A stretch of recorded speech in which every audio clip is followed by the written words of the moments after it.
ก็ไม่ได้ว่าคือว่าคุยกับพนิธามันมีอยู่2 คนชอบยกมือเขาคุยกับอีนิธาถ้าเอาคนใดดีอีอันนี้แบบมันสิเป็นภาษาโอ้ยเขาก็สิบ่เข้าใจภาษาบ้าเอาทันได้ดีแม่นบ่ก็แม่นั่นแหละจะเจ้าชีบาให้ยันโอเค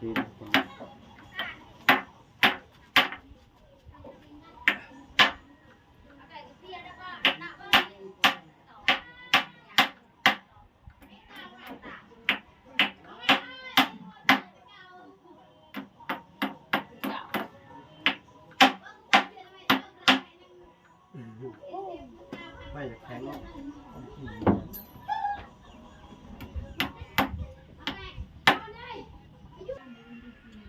น่าเนื้อจะไอ้เจ้าเนื้อปั้นเป็นโต๊ะนี่เป็น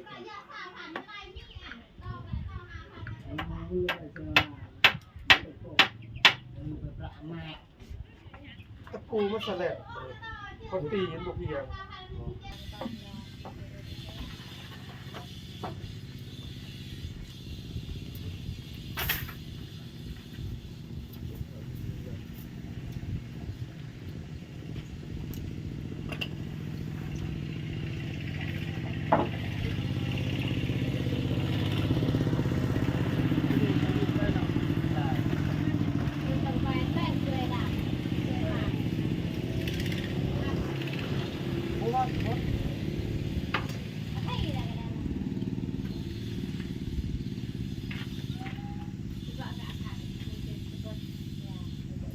เราก็คิดว่าก่อนนะตอนนี้ถืออะไรเนาะเจ็บไหม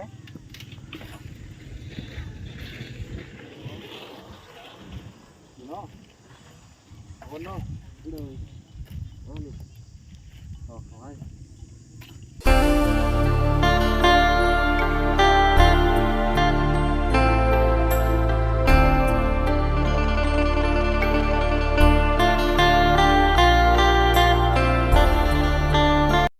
พี่น้องเนาะคลิปนี้ก็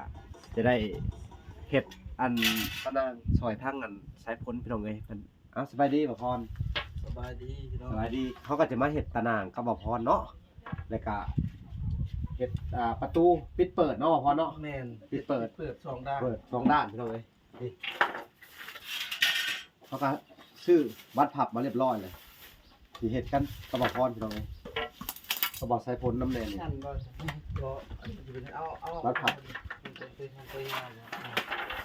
อันนี้จะเป็นลักษณะนี้ตัวนี้ลวกสูงของมันเลยลอกสูงนั่นแหละถูกต้องต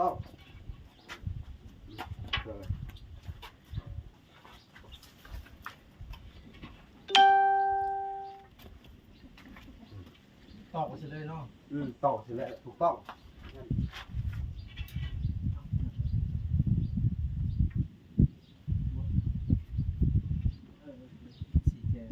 เฮ้ยคางหนึ่งเอาไม้แล้วก็ได้เฮ้ยเอาแม่หนึ่งเอาไม้ใหญ่เลยคางหนึ่งเดี๋ยวว่าน่ะเป็นเสาหลักมันบ่นี่เสาหลักเราล้อเห็ดเสา เฮ็ดบ่นั่นจับบันพับบ่แม่นบ่ตัวนั้นบ่นี่เด้ เฮ็ดเป็นนี่เลย อันนี้เอาแม่ใหญ่นั่นคางหนึ่งเอาที่แม่ใหญ่เอาปากก่อนใส่มัน2 ด้านไม่เป็นนะใส่มันง่ายมากเลยแต่ตัวนี้บ่คางนี่พ่อเขาสิจับอีกบ้านหนึ่งเอาตัวใหญ่สิจับบ้านหนึ่งอันนี้อยู่ตรงกลางบ่นี่อยู่เสาดูเสาตึงก็คือน้ำปากเนี่ยนี่เนาะ ปากแล้วบ่ปากเอามาถึงงามแต่เขากับนี่เขาก็ไม่หน้าตัดเอาไหมปากเอาเดี๋ยวจะมาที่จะว่าแล้วก็เจาะบรรทัดตัวนี้จะติดกับเสาใจบอกเนาะเอาแทนเอาทำได้งานใหม่ใหญ่เอาทำนั่นนะแต่ว่าแรกๆนี่เขาประกบกันในก้อนเด้อเขาไปวัดเอาอันตะนางก่อนเนาะเอาวัดก่อนแล้วเขาประกบไว้เลยประกบตะนางปุ๊บเนาะตะนางประกบเลยเขาตีทับกันตีทับไปเนาะที่แทบติดกับตะนางเลยแล้ว ทางมันต้องใส่ไม้หลายเลยของเรา ไม่ได้เห็นแบบตีเครื่องตีเข้ากับอะไรก็ได้ประคบมันจะไม่บุพอนะ แม่นไม่มันต้อง2หมัดตำ เฮ็ดไปสิก็ได้หรือตอก ตอนภูเขาก็ได้เอา หรือว่าตอกเป็นกรอบก่อนพ่อจังใส่ตะนางก็ได้ ตอนไปกรอบก็ได้เนาะ แล้วพอมันก็ทับมันก็ได้ เอาโอเคเอาตอนนั้นสิ ตอกก่อนป่ะทำเป็นรูปเป็นร่างก่อนเนาะ ความยาว บากเอาบากเนาะบากก่อนนี่ บา บาก ก็ได้ตัวนั้นเนาะ บากประกบ2ข้างบากเอาเลยอันนี้ก็บาก กว้างนี่จักไหมกว้าง ความกว้างของมันนี่3 เมตร10 เซน ก็เป็น5 เซนนี่แหละ 3 เมตร3 เมตร5 เซนบากเด้อพ้น ใส่ตัวยาวเลยที่หัวตัวยาวแต่เอาใส่แต่มันพอเลยให้มันหอดผักมันยืนเลยแต่ไม่ชนกันเขาเล่นนั้นมั้ง ปิดเปิดกลางๆได้คือประตูใหญ่เด้ ช่อง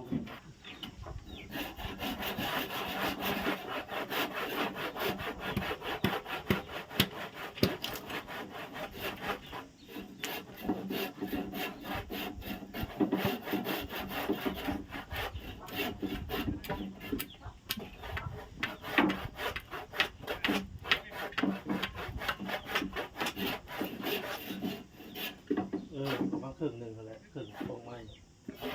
ได้แล้วเนาะ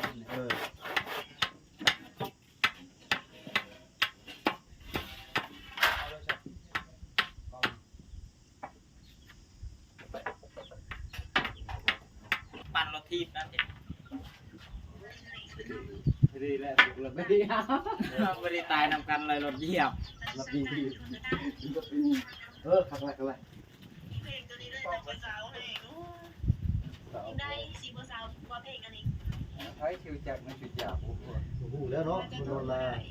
เจ้าบัวหักคอยกะเจ้าผู้คน หักเลยเจ้าหักเจ้าไป เราว่าหันจะทนมาได้เจ้าว่าหักคอยเจ้าหาคนอื่นก็ได้เราสิไปแปลง จะทนบ่ได้เจ้าบัวหักคอยกะเจ้า เบิ่งแมวขา นี่เพื่อนคุยผู้ชายเด้อเพื่อนนี่ กันว่าเจ้าอดทนได้เพื่อคอยแต่งโทรศัพท์เจ้าก็อดทนไป ก็ไปดูจับเจ้าก็ เพื่อแปลงโทรศัพท์แล้วเราก็คุยกับ ก็ไม่ได้ว่าคือว่า คุยกับพนิธามันมีอยู่2 คน เจ้าจะมือ เราก็คุยกับอีนิธาถ้าเอาผู้ใดดีอีอันนี้แบบมันสิเป็นภาษาโอ้ยเขาก็สิบ่เข้าใจภาษา บ่เอาคนได้ดี แม่นบ่ ก็แม่นั่นแหละจะเจ้าชีบายันตัวรู้จัก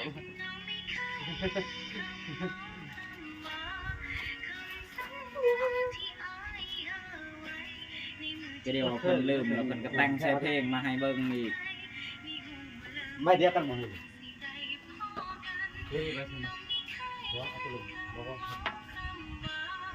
นี่มันอันเดียวกับตัวนี้เลย ดูไปเขาไม่เดียวกันหมด แล้วมันความยาวมันคือตัวเดียวแบบนี้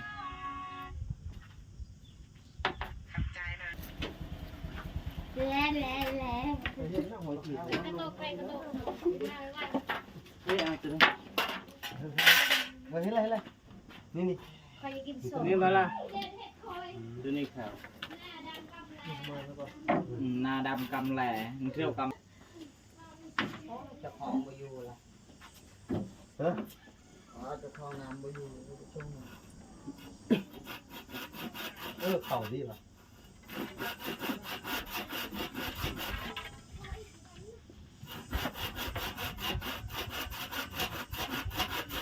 บ่ได้ยินเสียงดังเสียงดังอยู่ทางเลยโทรศัพท์ให้ก็เลยได้เลย เดินและเห็ดลายมันก็ฮ้อน เฮ็ด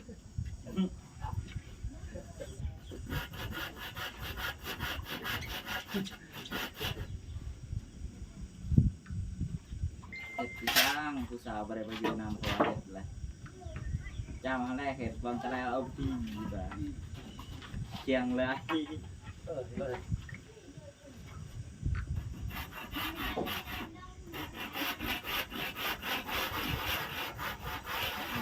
เสียงนี่ก็พอแล้ว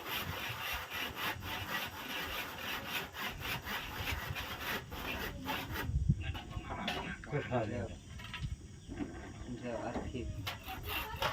มันแหละไม่เคยคิดอีกเลยแคบอีกอย่างที่ชงเยอะมี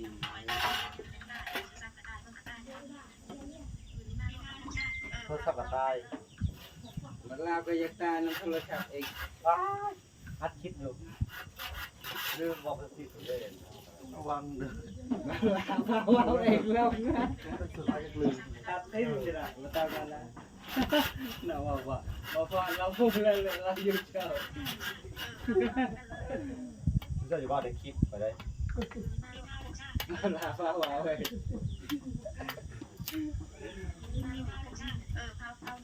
ตอนนั้น ใช่ค่ะ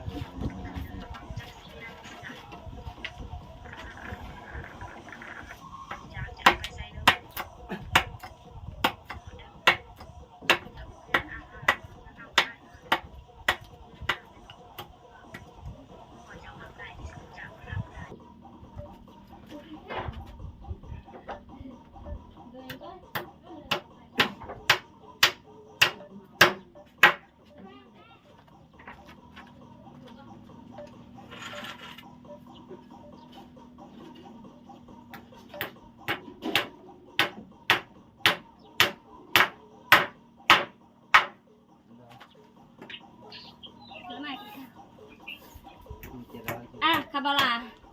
เข็นหนาด โดยที่น่าจะเข้าเลย สามกัน มันแรกมีแคบเอ็นรูปเลย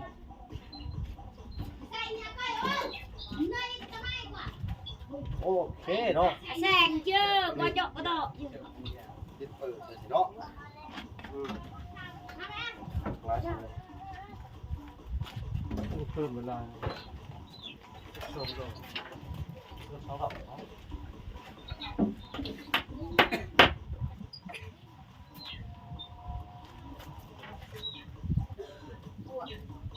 กูว่าบ้า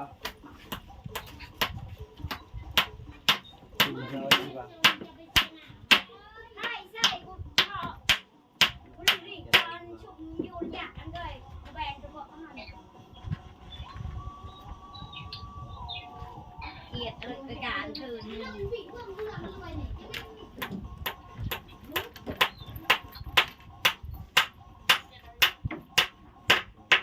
เนาะขันสาม เสียประตู จะพูดว่าวิญญาจะพูดว่า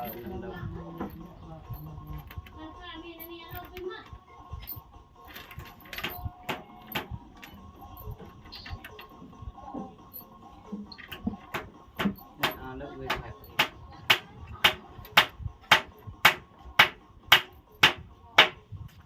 แต่เรื่องนี้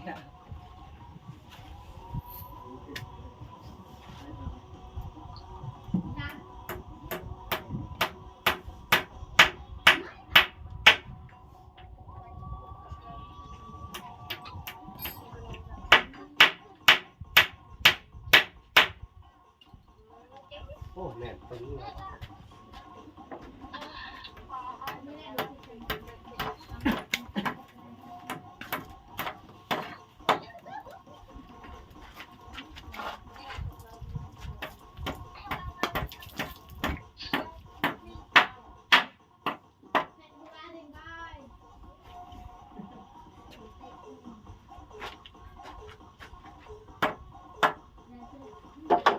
กินแต่เขียนมา ครับเอาตลาดมาแล้วผล เขียนแล้วก็ ฮะ กินข้าวก่อนกินข้าวก่อน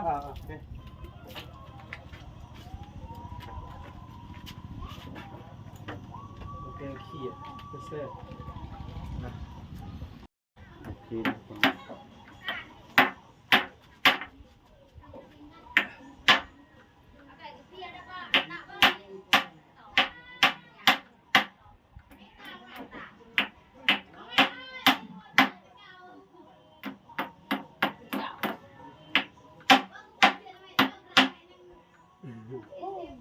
ไม่จะแข็งเนาะ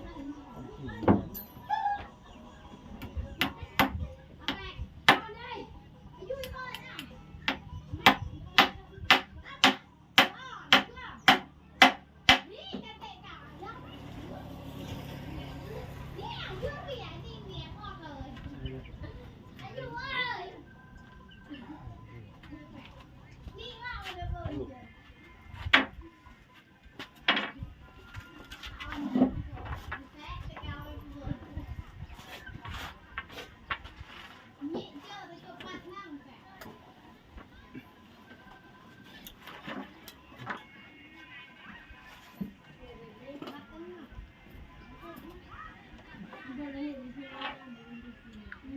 เนื้อเจ้าไอ้เก่าเนื้อหัวฟัน นี่ก็เป็นโต๊ะที่อยู่ในการมาเรื่อยๆเจ้าโต๊ะมันเป็นประมาณ ตะปูมันแสลบคนตีเห็นบ่เพียง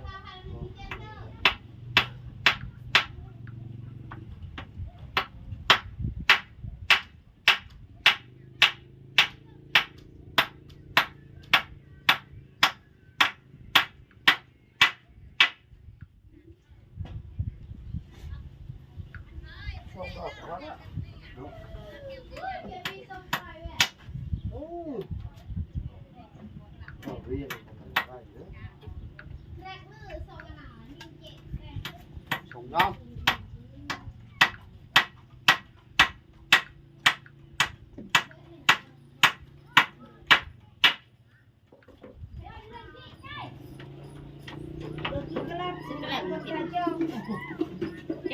กิน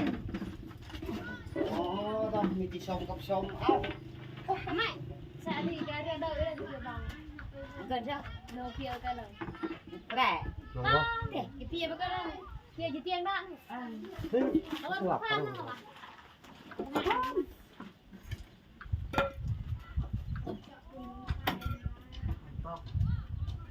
เด็กมือโผล่นาฬิกาเมียง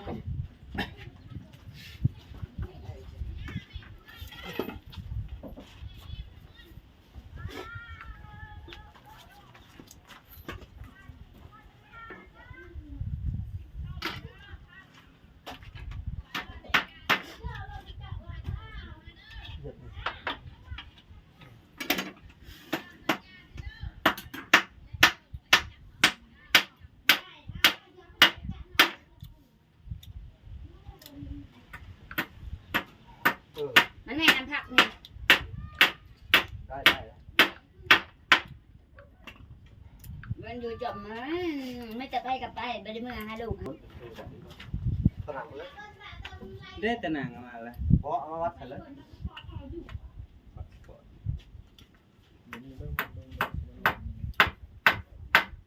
เดี๋ยวนี้เขาไม่ต้องเด็ดที่ตัวจริงเด็ดหาเก็บของมันก็คือตะกี้เลย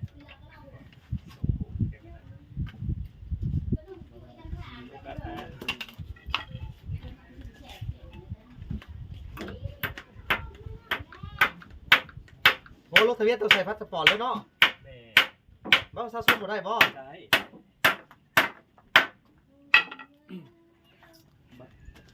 ประชาชนสัมมโนพาสปอร์ต โอ้ อันนี้บอกอันนี้ก็ได้เนาะ ได้กันยังบ่มันอยู่ที่ ยัง เอาไปปะเชื่อ เราไปเปาะเจอไปถ่ายผมไปไหนไปเปาะเจอ โหยืนปนห้ามตารางว่าพี่พักแกนใส่เลยได้บาทดิได้ประกอบเลยมา ถ้ามีชิมเองนี่ลงทะเบียนชื่อๆนี่เท่าไหร่ ลุงให้ฟรี ลงให้ฟรี มา ให้ลงให้ได้บ่ชิมหน่อย ชิปจะมาทะลุทะเบียนเนี่ย แม่นไหม ได้ ไปกันแล้วพ้นคำเลย เดินกลางจะกระนางนี่เลยมัน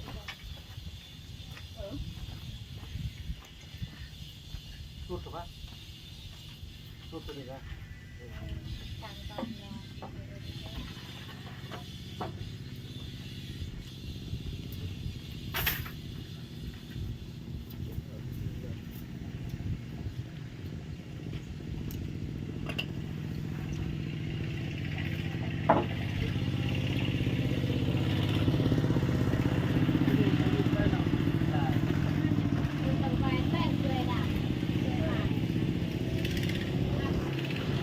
เพราะว่า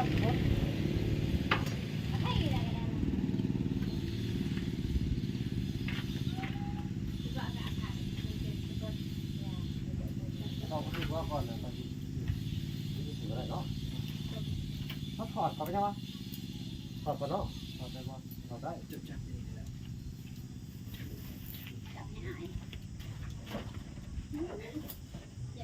เด้อบ่ได้ตะเลยก็จัง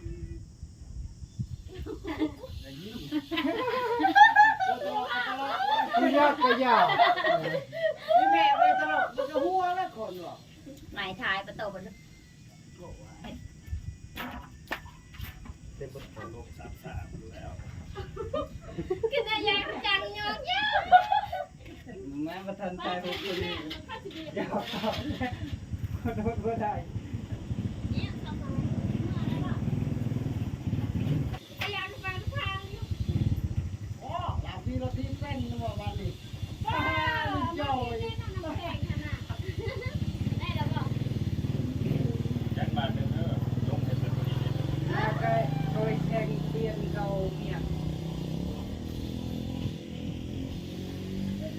มาเราดีเลยเขาไม่ว่าจะเกียนยศอยู่แล้ว เบอร์เจ้า เบอร์ลงทะเบียนเมียมาอยู่เพลงทะเบียนเลย ว่าก็มือโทรลงทะเบียนอันนั้นเลยถ้าชิมบ่ได้ลงทะเบียนมันก็ตัด มีคนโทรสิเจ้า ตอนนี้ครับเพราะว่าสุดรับเด้อหมุนออกเลยหมุนไว้เกี่ยวไปนะหลับ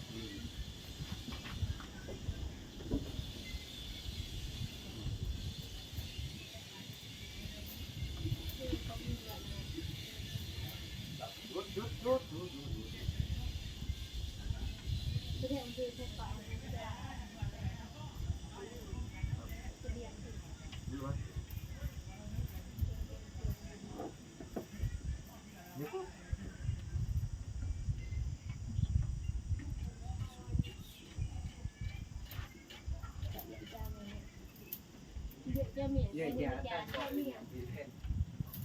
แต่งกันได้แต่ลูก แผลไปโอ้ยอีจานโทรจะเวนเขา ไม่ใช่ โอ้ยยังว่าชมมาจากลุยเชียวเจ็ดน้อยเจ็ดน้อย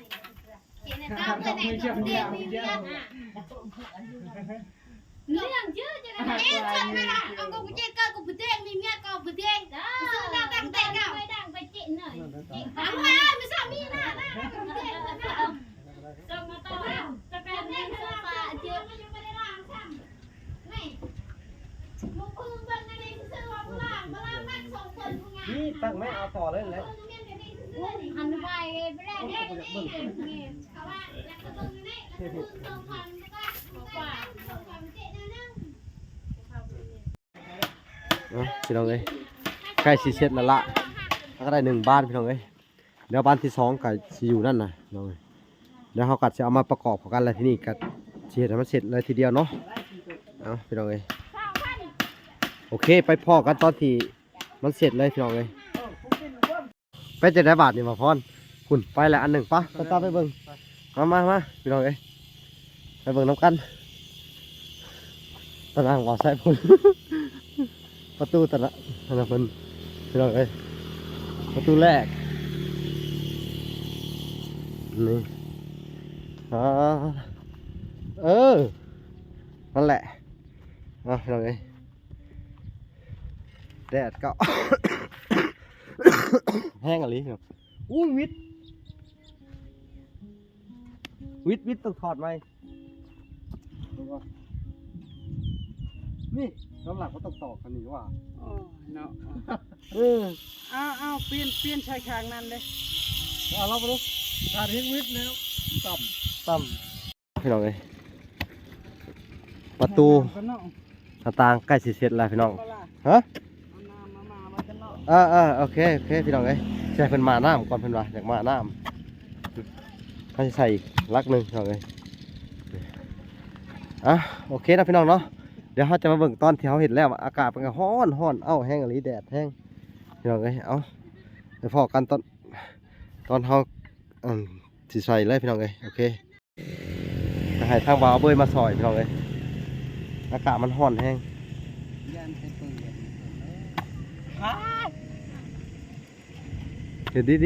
ดี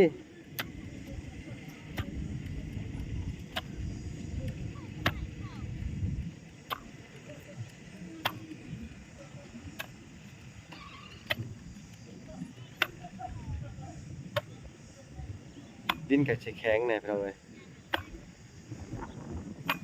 แห้งน้อย เอาเว้ยกับบ่ย่านติ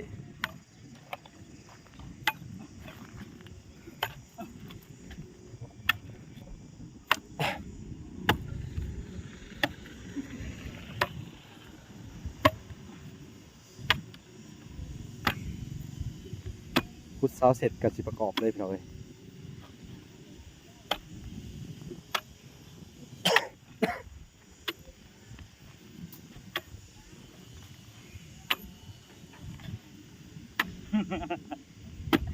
อะไรอยู่หัว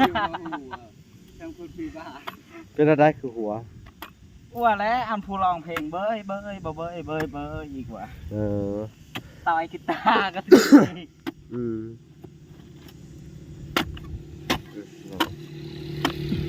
เออ คนขยันมันจะเป็นอย่างเนี้ย เออ ไม่ต้องกลัว ขยันแห้งเลยหลังจากเสร็จนี่เขากัดสิพาเพิ่นไปหาเกี้ยมไม้เกี้ยมต่อพี่น้องเอ้ยเฮ็ดอันกระต๊อบเพิ่น เฮ้ยกว่าขยันหอมเวลาใส่พลคนขยันซื่อ อืม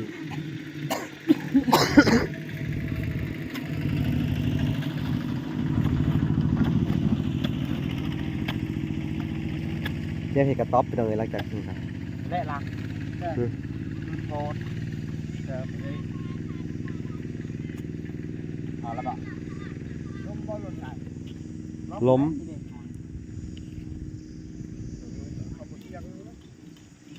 อ๋อพี่น้องเอ้ย รถอีหย่างรถ10ล้อพุ่น เจ้าได้รถชิบล้อบ่อย่ามาหลอก เออลูกจอยเอ้ย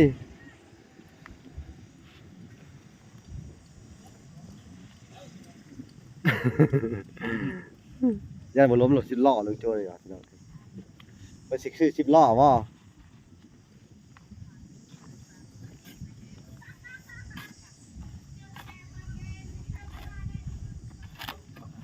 อันยะ เอาพี่น้องเอ้ย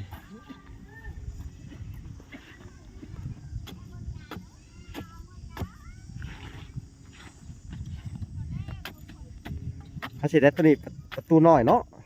ประตูน้อยเดี๋ยวว่างๆเขาสิเข้ามาเฮ็ดเราขำก่อนเลยตัวนี้ยับออกมาอีกหนึ่งเด้อหรือว่าเขาถอดมาแล้วก็มาใส่เป็นลักเรียนนี่ก็ได้เนาะเอาตัวนั้นมาต่อเนาะผนังมาต่อมันครบกันเลย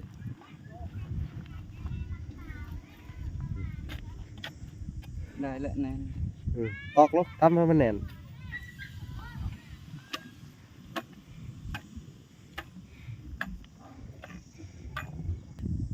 พี่น้องเลยก็จะใส่บ้านทับเข้าไปเดี๋ยวแล้ว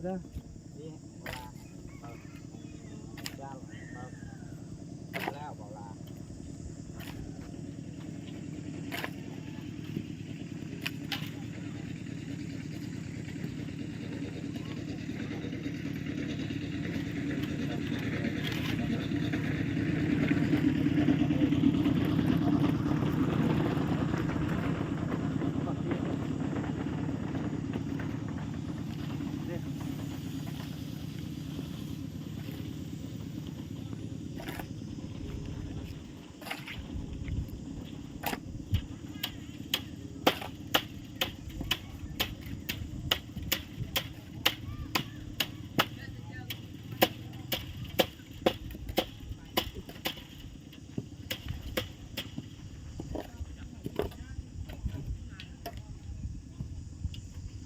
ต่ำก่อนลงตีต่ำเนาะเจ็บไหม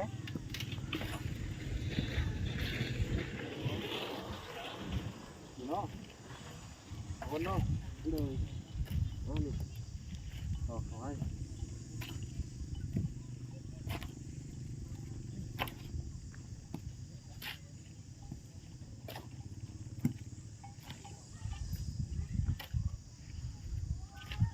อันไหน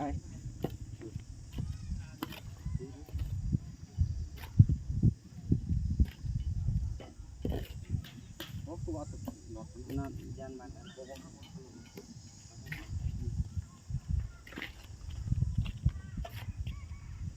แล้วหรอ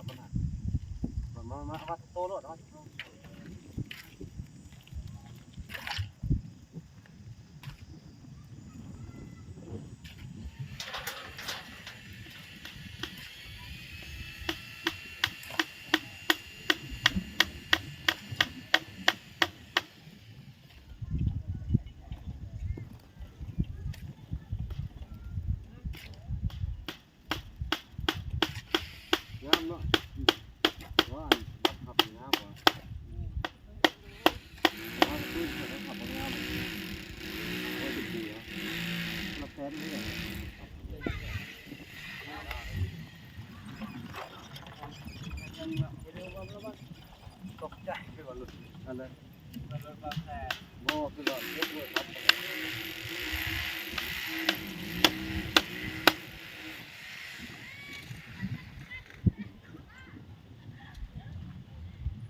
song xanh như vậy có bông tạc chứ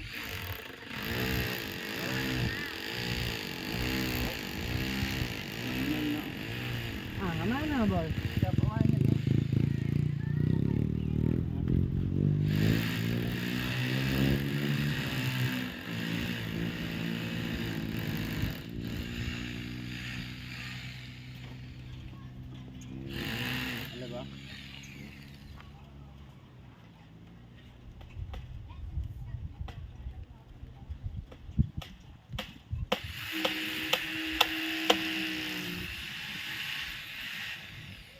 Mình chụp mình tọt tọt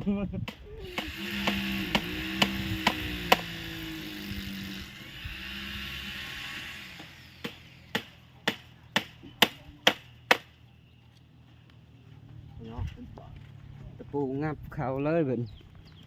ngáp lon lá เดี๋ยวให้เล่นมากะเดางับต้อง ปิดมาดูปิดมาดูให้เสมอกัน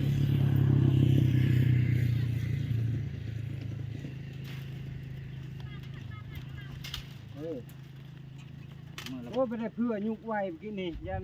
บ่ผิดบ่เนาะเราสิเลยนี่ไม่ใช่ผิดผิดแล้ว đi lên đi lên xua phít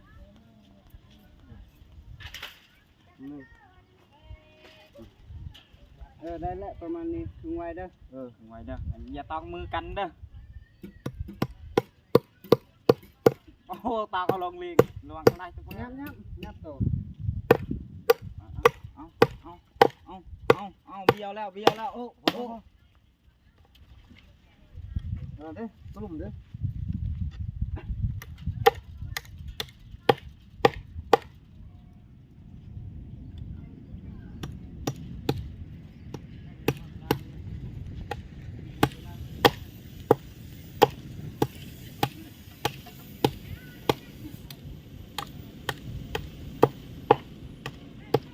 เปิดเลย โอ้โห เดี๋ยวพอตู้คายยักษ์นี่นะไปละเอากระลุดลืมบ่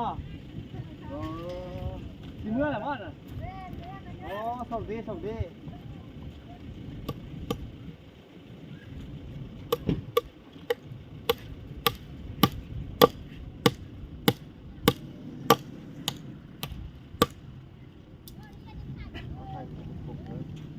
เดิน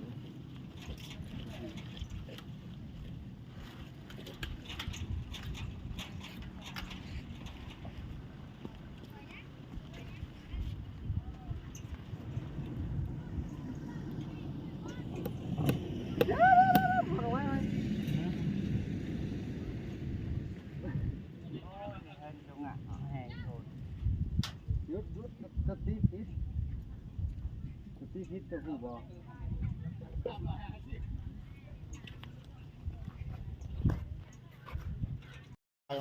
ใครเข้าได้ใครเข้าได้ได้บัดเอาพี่น้องเอ้ยกาบแป้งประตูพี่น้องแดด ให้ทั้งน้องเอาไว้แป้งซอยพี่น้องเอ้ยเอาตั้งขึ้นบ่นั่นแหละ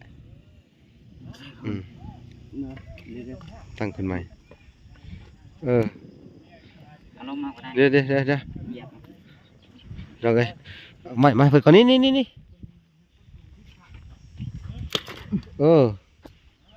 ฮักบ่